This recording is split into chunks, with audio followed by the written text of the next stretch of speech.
Enough. She didn't raise her voice. She didn't need to. The word cut cleaner than anything Leonard Grayson had ever heard in his corner booth life. He froze, hand still on the rim of his $700 scotch. The laughter died half-formed in someone's throat. Forks stopped mid-air. One guest blinked, confused. Another just looked down. Deborah stood still. Black work shirt, tray lowered to her side, shoulders squared but calm. That table hadn't been hers at the start of the night, but no one else wanted it, and somehow she always ended up where no one else dared stand. Earlier she'd caught Miriam, senior waitress, scribbling her name into section C. The cursed table. The Leonard table. "He asks for someone calm," Miriam said, avoiding her eyes. "You're good at not taking things personal." Deborah said nothing, but she felt it. The quiet exile people assigned to women who don't perform sweetness on demand. Leonard had been charming when he arrived. Wealthy men often are.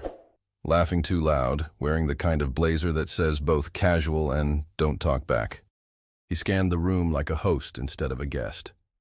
And when his gaze landed on Deborah, he smiled like he already owned the moment. "You're new," he said, "or just quiet?" She didn't answer. Just refilled his water, turned to the next table. "How much do you make an hour?" He said it louder this time, like he wanted receipts. "I'll tip you triple. Just play something. One song." She froze, not from fear, but from the smell of it. The same scent that clung to those who think their dollar buys silence, performance, even dignity. No one stepped in. Miriam avoided her gaze.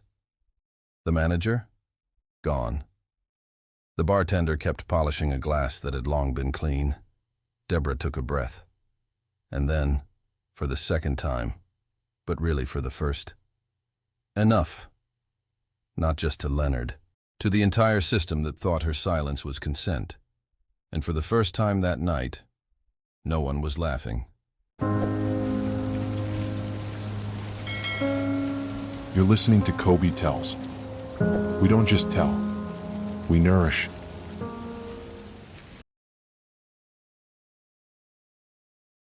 The word sat in the air like dust, still, silent, visible. And in the pause that followed, Deborah's body stayed in the dining room, but her memory left. She was 9, South Carolina, hospital night shift. Her mother, still in scrubs, still holding her hand, being scolded by a woman in heels and a clipboard. "This is highly unprofessional," the woman said. "Children aren't allowed in the break room." Deborah clutched a lunchbox with no food in it, just crayons and a folded napkin.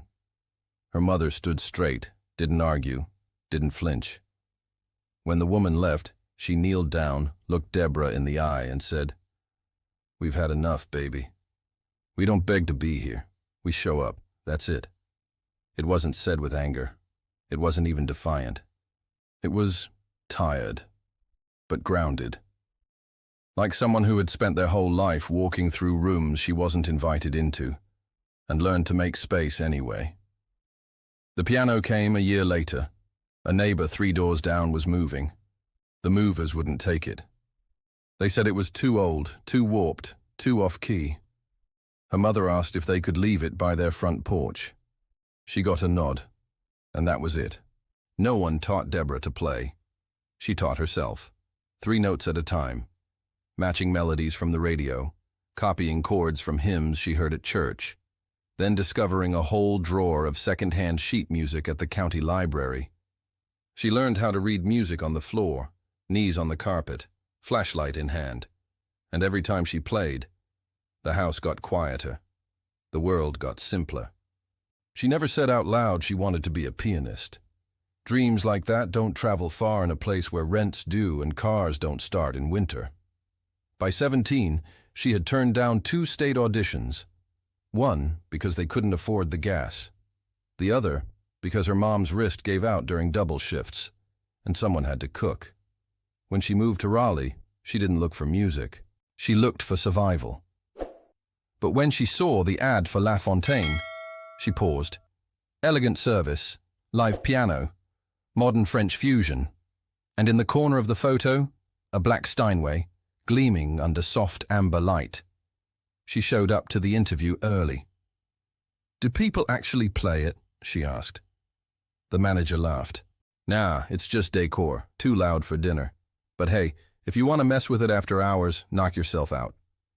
So she stayed, not for the pay, not for the uniform, not for the clientele, for the possibility. Sometimes after close, when the chairs were stacked and the dishwasher droned, she'd sit.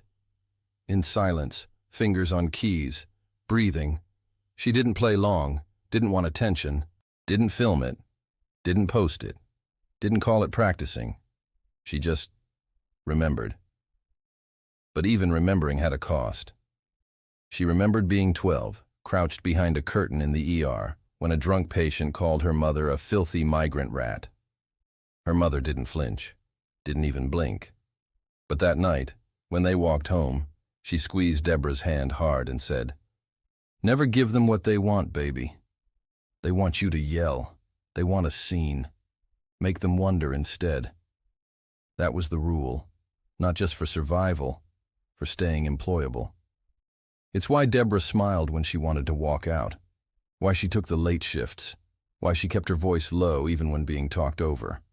Because in every room she entered, she'd already learned the price of speaking. People said she was distant, too quiet, too reserved, not warm enough for front of house. But she showed up, did her shift, handled complaints without flinching, carried hot plates up her forearm like armor, and most nights, that was enough, until it wasn't. The thing about Leonard Grayson was that he didn't yell. He didn't slam fists or raise his voice. He didn't have to. He used charm like a blade, polished, quiet, precise. By the time dessert was cleared, the temperature around table C had shifted, not colder, just sharper.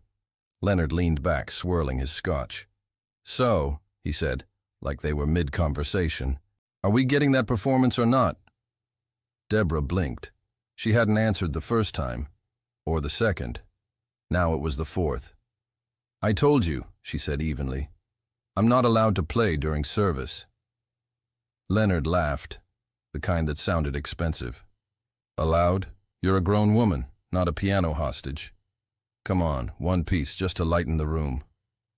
His voice carried just enough for nearby tables to hear, and they did. Eyes tilted toward her, not with sympathy, but interest. She stepped back slightly, but he wasn't done. "You play, right? That's what they say in the kitchen." Her fingers curled against her apron. "Who said that?" He smiled like he'd won something. "I have ears, sweetheart." In the kitchen, Deborah pulled Miriam aside. "Did you tell him I play?" Miriam didn't look up from the printer. "I might have mentioned it once," he asked. "Why?" "Deb, it's not a big deal. The man's tipping like a stockbroker on Christmas Eve. Just go out there, play your sad little Debussy, and move on." I said no. Miriam finally looked up. "You still want this job, right?" The question wasn't a threat. It was worse. It was tired. It was practical. It was how women protect themselves, by passing along the cost. Deborah didn't respond. She tried switching out the table, went to Joel, the server on the adjacent section, and offered to swap half the covers.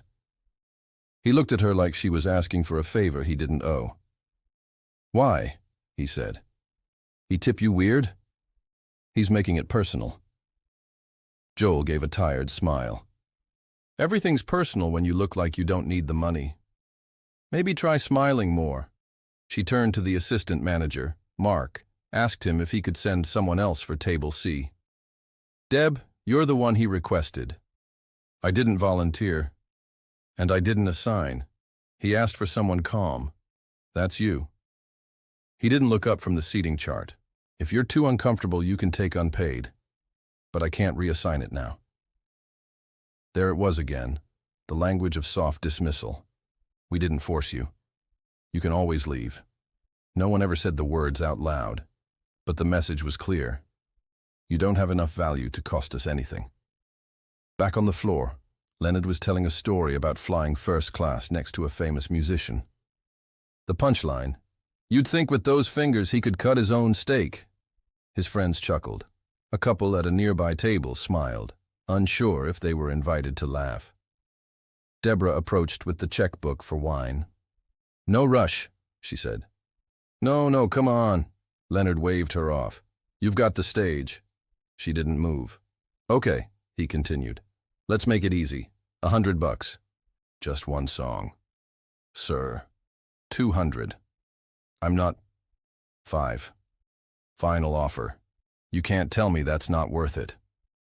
The bill was now more than her entire shift. Someone at the bar whistled. Another clapped softly, mock encouragement. "Let the girl play," someone called out, smiling. And just like that, the room turned, from indifference to performance ready. Like they'd bought tickets without realizing. Even her manager peeked from behind the host stand, then looked away. That was the moment. Not when Leonard waved money, not when Miriam looked through her, but when the room, the whole room, expected her to smile and comply. Like her silence had signed a contract she never agreed to. She stood still, and Leonard leaned in one last time, whispering, just for her, "Don't flatter yourself. This isn't about you. It's about what you're here for." Her jaw tightened, her tray lowered, and she turned without a word toward the piano. The piano sat in the corner like furniture no one touched, shiny, decorative, a museum piece for ambiance, until now. Deborah stepped forward, not quickly, not timidly, just deliberately. Someone whispered, "She's actually gonna do it." Another picked up their phone, subtle thumb hovering over camera mode. Leonard smiled like a man about to be proven right. She didn't look at him. She didn't look at anyone. She pulled out the bench, sat, and rested her hands gently on the keys, not to test them, not to warm up, just to feel. The room wasn't silent yet. Someone laughed in the back. The bartender poured a drink, the clink of ice, the scrape of chair legs, but then the first chord landed. Soft, rounded, clear like water. It wasn't a dramatic piece. It didn't shout. It didn't soar. It said something. She played Clair de Lune, but slower. Not like a recital, more like a memory. Each note sat in the air just long enough to sting, then slipped quietly into the next. And with every bar, the room dimmed itself. Not the lights, the noise, the movement, the breath. Phones lowered. Chairs stilled. Conversations died mid-sentence. Leonard leaned back, arms crossed. At first, smug, then still. His smile didn't fall. It faded. Because she wasn't showing off. She wasn't proving a point. She wasn't playing for him. She was playing for the little girl in the break room, for the mother with tired hands, for the piano with 3 broken keys and a chipped lid on a porch in Carolina. Her fingers moved like they had been waiting years for this. No flourish, no performance face, just truth. A kind of quiet that didn't ask permission. It commanded it. When she reached the final note, she didn't hold it for drama. She let it go like an exhale. And the room stayed frozen. No one clapped, not right away. No one knew how. Because for a few minutes, they had forgotten where they were. They weren't customers. She wasn't a waitress. She was something else entirely. Then a fork hit the floor. Then applause. Not forced, not polite. Raw, messy, grateful. Some people stood. Miriam wiped her eye behind the kitchen door. The bartender stopped wiping the same glass. And Leonard? He clapped too, but slow, awkward. Like he'd just witnessed something he didn't understand. And hated that he didn't. She didn't bow, didn't look at him. Just stood, turned, and walked back to work. Back in the kitchen, no one spoke. Miriam looked up, then down again, like she didn't know what expression to wear. The dishwasher paused mid-rinse. The prep cook, Julio, gave a quiet nod as she passed. Not pity, not awe, recognition. Deborah rinsed her hands at the sink. the stainless faucet still dripping, the hum of the fridge kicking in behind her. She saw herself in the reflection on the steel panel. Faint, shadowed, real. For years, she thought the goal was to be heard. Tonight, she realized something deeper. She wasn't looking for applause. She just wanted to exist without being edited, without having her quiet mistaken for weakness, her stillness mistaken for obedience, her art mistaken for gratitude. That piano wasn't a performance. It was a boundary, a map drawn in sound, showing exactly where she ended, and they had no right to enter. The applause lingered, then unraveled. As guests settled back into their seats, the room exhaled, not from relief, but from something quieter, like the ending of a film you didn't expect to move you. Deborah didn't return to the piano. She didn't linger. She went back to her section, picked up a half-empty water pitcher, refolded a napkin, poured coffee for the couple in 2B who now looked at her differently, not with sympathy, with respect. At table C, Leonard's smile had disappeared. He looked at his friends, then his scotch, then at Deborah as she approached with the final check. She laid it down, gently. No flourish, no eye contact. "That was unexpected," he said, like he'd been holding it in. "You've got real talent." She gave a small nod. Not a thank you, just acknowledgement. "You could have said that before," she replied. His eyes flicked up. "Look, I didn't mean to—" "You're not the first," she cut in. Calm. Just the loudest. He opened his mouth, closed it again, then reached for the pen. As he signed, he asked quietly, "So, you win now? Is that what this is?" She tilted her head. It was never about winning. She turned to go but paused, just enough to let the silence stretch. Then, soft, almost too quiet to hear, "It was never about you." That landed harder than any performance. He sat there, pen still in hand, surrounded by people who used to laugh at his jokes. Now, they just stared at their wine glasses. A couple from table 6 stood up quietly. The woman placed a $100 bill on the side of the checkbook. Didn't say a word. Another man, gray suit, silver wedding band, passed Leonard without looking at him. "We tipped her directly," he muttered, not slowing. Leonard sat still. For once, no story to spin, no one to laugh along. Even his own table began to splinter. The younger man stood, phone in hand. "I called the car. I'll meet you out front." He didn't wait for a reply. Leonard was used to being the one who decided when nights ended. Tonight, it ended for him. One of his companions, the younger one, the only one who'd whispered "you don't have to," caught Deborah on her way past. "You were amazing," he said, seriously. She nodded. "Thanks."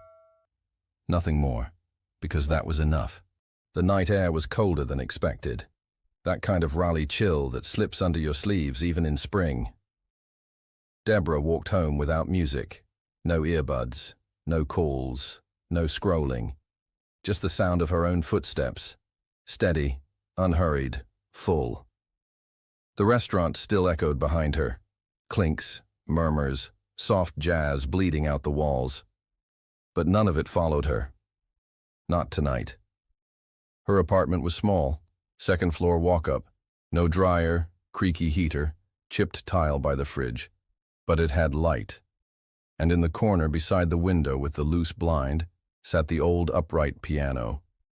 The first week she moved in, a neighbor down the hall helped her haul it up the stairs. Said it smelled like dust and old wood. She smiled then. Because it did. Because it was hers. She kicked off her shoes, tossed the apron onto the chair, poured water into a chipped mug, then crossed the room, sat down, let her fingers rest where they always did. Middle C, left hand quiet. Didn't play. Didn't need to. The night wasn't about Leonard. Wasn't even about the applause. It was about finally refusing to be small in a room that kept trying to make her disappear.